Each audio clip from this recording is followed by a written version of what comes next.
नमस्कार दोस्तों। आज की यात्रा कुछ अलग होने वाला है। यह यात्रा एक आत्मिक अनुभव है। हम पहुंचे एक तिब्बती गुम्फा में जहां शांति, सेवा और संस्कृति तीनों साथ में मौजूद था। हम हिंदू धर्म मानते हैं, लेकिन विश्वास है कि हर धर्म का सम्मान करना ही असली धर्म होता है। मंदिर में लगे हुए मने थोड़ा सा फीका लग रहा था। उसमें शाइनिंग कम आ रही थी, जिससे वो अपने पूर्ण रूप में नहीं दिख पा रहा था। हमने सोचा कि अगर इसे थोड़ा सा साफ करके पित्तल पलिश से चमकाया जाए तो ये फिर से अपनी रौनक पा सकती है। हमने प्रेम और आदर के साथ मने को साफ किया और उस पर पित्तल पलिश लगाई। धीरे धीरे वो फिर से चमकने लगी और उसका तेज देखकर मन को बहुत सुकून मिला। ऐसा लगा जैसे हमने गुम्फा की सेवा में थोड़ा सा योगदान दिया हो। यह अनुभव न केवल शारीरिक श्रम का था, बल्कि आत्मिक संतोष का भी था। इस छोटे से कार्य में हमें यह सिखाया कि सेवा का कोई भी रूप छोटा नहीं होता। चाहे यह एक मने को चमकाना हो या 108 मने को चमकाना हो, गुम्फा को साफ करना हो, सारा मिलकर काम करने में बहुत ही सुकून मिलता है दोस्तों। गुम्फा में एक अजीब सी शांति, हवा में कुछ पवित्र सा महसूस हो रहा था। गुम्फा के बाहर मने यानी प्रार्थना चक्की, इसे श्रद्धा से घुमाया जाता है और माना जाता है कि इसके अंदर भरे गए मंत्र जब हवा के साथ घूमते हैं तो शांति और आशीर्वाद फैलाते हैं। हम सारे दोस्तों मिलकर मने को साफ किया। हर मने में लिखा हुआ है ओम मने पद्मे हूँ। सारे मने को साफ करने के बाद हम लोग गुम्फा के अंदर चले गए और वहाँ पूजा की। वहाँ बैठकर मंत्र सुने, आंखें बंद की और मन को शांत किया। हमने तिब्बती मंत्रों के साथ पूजा की। ओम मणि पद्मे हूँ की ध्वनि गूंज रही थी। इस मंत्र का मतलब है करुणा, प्रेम और ज्ञान की प्राप्ति। हमने अपने लिए नहीं, सबके लिए प्रार्थना की। यही उस पूजा का सबसे पवित्र पक्ष था दोस्तों। इस वीडियो में आप देखेंगे कैसे हमने गुम्फा में सेवा की, पूजा की, फिर पहाड़ की ऊंचाई पर जाकर झंडा लगाया, प्रार्थना किया, साथ में उच्चारे शुद्ध मन क्षमा याचना किया और शुभकामनाएं दिया। सब ग्रुप में बैठकर मंत्र को उच्चारण किया और शांत वातावरण को रमणीय किया, जो इस यात्रा का सबसे खास हिस्सा है दोस्तों।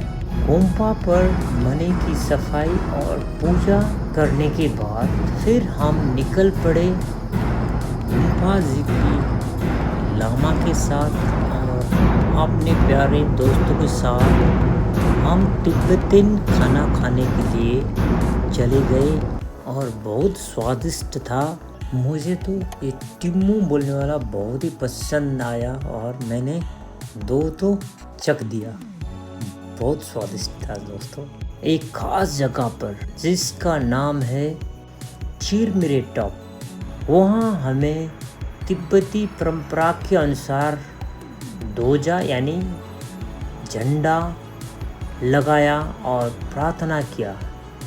रास्ता थोड़ा कठिन था दोस्तों, पहाड़ ऊंचा था, लेकिन मन में श्रद्धा थी, इसलिए पैर थकते नहीं थे। टिगरी में पहुंचते ही एक अलग ही शांत का एहसास हुआ। चारों तरफ खुला आकाश, बहती हवा और दूर दूर तक फैली पहाड़ियाँ। हमने वहाँ मिलकर झंडा लगाए। ये झंडे सिर्फ रंगीन कपड़े नहीं होते, ये शांति, करुणा और शुभकामनाओं के प्रतीक होते हैं। जब हवा में लहराते हैं तो ऐसा लगता है जैसे प्रार्थनाएं उड़ रही हो, हर दिशा में फैल रही हो। ध्वजा लगाने के बाद हम सब ने वहीं एक जगह पर मिलकर बैठकर पूजा किया, ध्यान किया। फिर हम सब ने एक साथ मिलकर तिब्बती भाषा में सामूहिक पूजा की। वहाँ बैठे हर व्यक्ति ने शांत मन से मंत्रों का जाप किया। ओम मणि पैद्मे हुम, साथ में तिब्बतीन मंत्रों द्वारा उच्चारण की हुई ध्वनि गूंज रही थी। क्षमा याचना और आशीर्वाद का मंत्र गूंज रहे थे एक साथ, एक सुर में। तिब्बतियन मंत्रों में ये कहा जा रहा था, हमने आज तक कहीं भी कोई गलती किया है तो उसमें क्षमा याचना। अगर किसी ने अनजाने में कोई गलती हुई हो, किसी भावना को ठेस पहुंचती हो, तो उसके लिए माफ़ी मांगी। पूरे समूह ने मिलकर माफ़ी मांगी। एक ऐसी भावना जो दिल से निकली। ये पल बहुत भावुक था। फिर हम सब मिलकर तिब्बतीन परंपरा के अनुसार बैठकर तिब्बतीन मंत्र उच्चारण करके सभी को शुभकामनाएं भेजी। वो पल बहुत शक्तिशाली था। मन से प्रार्थना निकली। जो ये पल था अविस्मरणीय था दोस्तों। दोस्तों के साथ में पूजा की, गुम्फा में मने को चमकाया मन से, और ऊंचे टिगरी में आके ध्वजा लहराया। साथ में सामूहिक सबके साथ में बैठ के तिब्बतियों मंत्रों के द्वारा पूजा की। ये पल कभी नहीं भूल पाऊंगा मैं। पूजा खत्म होने के बाद फिर हम सारे दोस्तों मिलकर सातू उड़ाया। ये एक पुरानी तिब्बती परंपरा है जिसमें जौ या आटे या मक्की का जो पाउडर होता है उसको हवा में उड़ाकर सभी के लिए शुभकामनाएं भेजी जाती है। वो पल बहुत शक्तिशाली था। मन में प्रार्थना निकली, हाथ से सातू उड़ा और हवा में वो भावना तैर गई, जैसे हम कुछ अच्छा छोड़ आए हो उस पहाड़ की ऊंचाई पर। सातू को हवा में उड़ाने के बाद हम वहाँ ब्रेकफास्ट खाए और वहाँ से विदा हुए। थकान नहीं थी, बस सुकून था, और साथ ही तो केवल यादें, वो अनुभव जो हमेशा हमारे साथ रहेगा। दोस्तों, अगर आपको ये वीडियो अच्छा लगा हो तो लाइक करें, कमेंट करें और बताएं आपको सबसे ज़्यादा कौन सा पल छू गया। और आप भी सेवा और शांति में विश्वास रखते हैं तो इस वीडियो को ज़रूर शेयर करें। कोई भी कहीं पर भी आप लोग को गलती या त्रुटि लगती है तो कमेंट में ज़रूर बताइए।